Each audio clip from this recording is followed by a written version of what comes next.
Hello दोस्तों, जियो गुरुजी classes में आपका स्वागत है। मैं रोहित शर्मा, सब्जेक्ट अपना ज्योग्राफी। देखिए, टॉपिक अपना चल रहा था खाद्यान्न फसलें, ठीक है। और खाद्यान्न फसलें में हमने पिछली वीडियो में जो पढ़ा वो है उत्तम अनाज के बारे में, ठीक है। अनाज का टॉपिक चल रहा था ना अपना। देखिए किस तरीके से खाद्यान्न फसल, और खाद्यान्न फसल को अपन ने दो भागों में बांटा था। एक बांटा था अनाज के अंदर और दूसरा भाग बांटा था दालें, ठीक है। फिर हमारा टॉपिक चल रहा था कौन सा, अनाज का।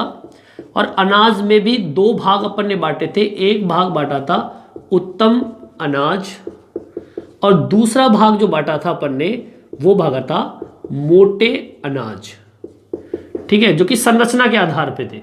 उत्तम अनाज के बारे में हमने पढ़ लिया है, जिसमें एक तो अध्ययन किया अपन ने चावल के बारे में और दूसरा अध्ययन किया था अपन ने गेहूं के बारे में। आज हम टॉपिक लेंगे मोटे अनाज के बारे में। देखिए मोटे अनाज कौन कौन से हैं, इसका अध्ययन आज हम करेंगे। मोटे अनाज, देखिए मोटे अनाज के अंदर बात करें तो मोटे अनाज मुख्यतः तीन होते हैं। एक आपका ज्वार, बाजरा और मक्का, ठीक है। ज्वार, बाजरा और मक्का, ये तीन तरह के मोटे अनाज होते हैं, जिसमें आज हम पढ़ेंगे ज्वार के बारे में कि ये ज्वार जो है वो किस प्रकार की फसल है, कैसे ये बोई जाती है, कितना परसेंट इसका भारत में अनुपात है। देखिए देश के कुल बोए गए क्षेत्र के अंदर 16.5% भाग पर मोटा अनाज बोया जाता है। पहले तो मोटे अनाज की विशेषता सुन लीजिए। पहले तो अपन मोटे अनाज के बारे में पढ़ते हैं।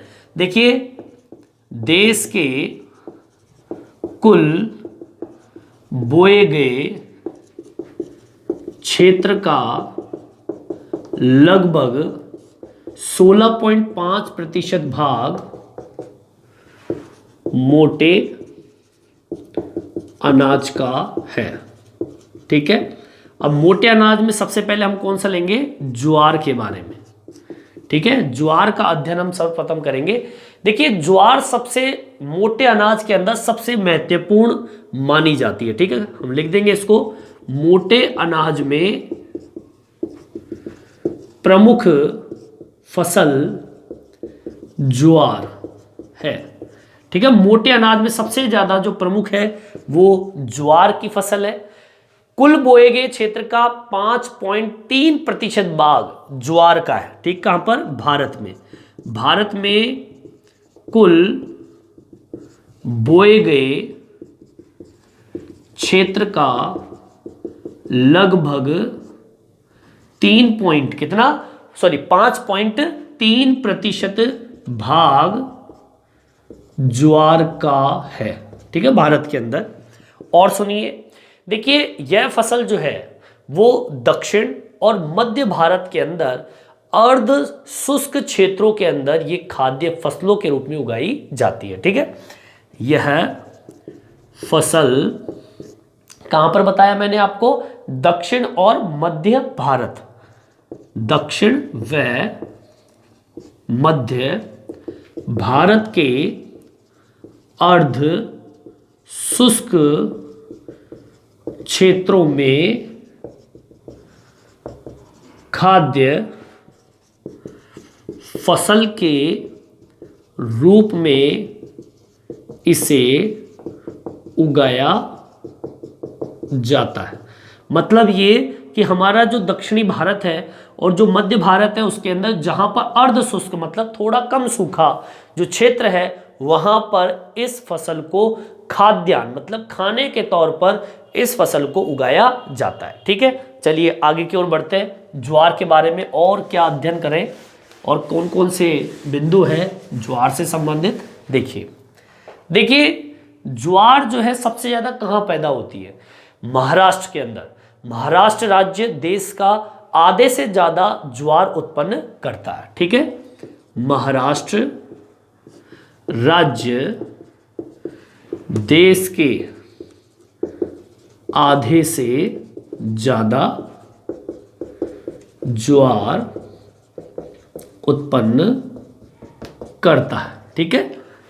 और सुनिए ज्वार के बारे में। देखिए ज्वार उत्पादन के अंदर प्रमुख जो राज्य है वो कौन कौन से हैं, इनको भी देख लेते हैं। ज्वार उत्पादन के प्रमुख राज्य, अब प्रमुख राज्य एक तो आपका कौन सा हो गया, महाराष्ट्र तो हो ही गया जो सबसे महत्वपूर्ण माना जाता है। इसके अलावा कर्नाटक, मध्य प्रदेश, आंध्र प्रदेश, ठीक है, कर्नाटक, मध्य प्रदेश, आंध्र प्रदेश, ठीक है, और इसके अलावा आपका तेलंगाना, ठीक है, तेलंगाना भी इसके अंतर्गत आता है, ठीक है। चलिए आगे की ओर बढ़ते हैं और देखिए ज्वार की कुछ और विशेषताएं भी है जो कि भारत के अंदर प्रमुख मानी जाती है। ज्वार को चारा फसल के रूप में भी इसको जानते हैं, ठीक है। दक्षिणी राज्यों में इस फसल को कौन से समय में बोया जाता है, देखिए दक्षिणी राज्यों में इस फसल को देखिए कौन सी ऋतु, एक तो खरीफ और दूसरा रबी, ठीक है, खरीफ व रबी की फसल ऋतु में बोया जाता है, ठीक है। और सुनिए इसके बारे में, परंतु अगर मैं उत्तरी भारत की बात करूं, ठीक है, उत्तरी भारत, ठीक है, परंतु उत्तरी भारत में केवल मात्र खरीफ की फसल नहीं है। कौन सी फसल है, खरीफ की फसल है, ठीक है। और सुनिए, देखिए ज्वार की फसल मुख्यतः एक चारा फसल के रूप में उगाई जाती है, ठीक है, ज्वार की फसल मुख्यतः चारा फसल के रूप में उगाई जाती है। चारा फसल जो चारे के रूप में आपके गाय, भैंस, भेड़, बकरियां, इनको चराने के लिए चारे के रूप में इस फसल को उगाते हैं। अगर मैं विंध्याचल की बात करूं, विंध्याचल के जो दक्षिण में यह वर्षा आधारित फसल है, यहां पर इसका उत्पादन कम है क्योंकि जैसे बारिश होती है उसके अकॉर्डिंग ही यहां पर फसल का उत्पादन बढ़ता है, ठीक है। इसको भी अपन मेंशन कर देंगे, विंध्याचल क्षेत्रों में, ठीक है, आपके विंध्याचल क्षेत्रों के अंदर जो दक्षिण है उस दक्षिण में यह वर्षा आधारित फसल है। इस कारण उत्पादन जो होता है ऊपर नीचे चलता है, मतलब उतार चढ़ाव इसके उत्पादन में चलता रहता है। क्यों? क्योंकि वर्षा होगी तो उत्पादन होगा, नहीं वर्षा होगी तो उत्पादन नहीं होगा। तो इस तरीके से खाद्यान्न फसलों के अंदर मोटे अनाज के अंतर्गत हमने आज ज्वार के बारे में पढ़ा, ठीक है। बिल्कुल शॉर्ट तरीके से मैंने आपको पॉइंटों में इसको दर्शा दिया। आप चाहो तो यहां से नोट्स भी आप बना सकते हो। इस वीडियो में इतना ही। ये वीडियो आपको कैसा लगा मेरे कमेंट्स बॉक्स में डाल के जरूर बताएं और मेरे चैनल को सब्सक्राइब जरूर करें। धन्यवाद।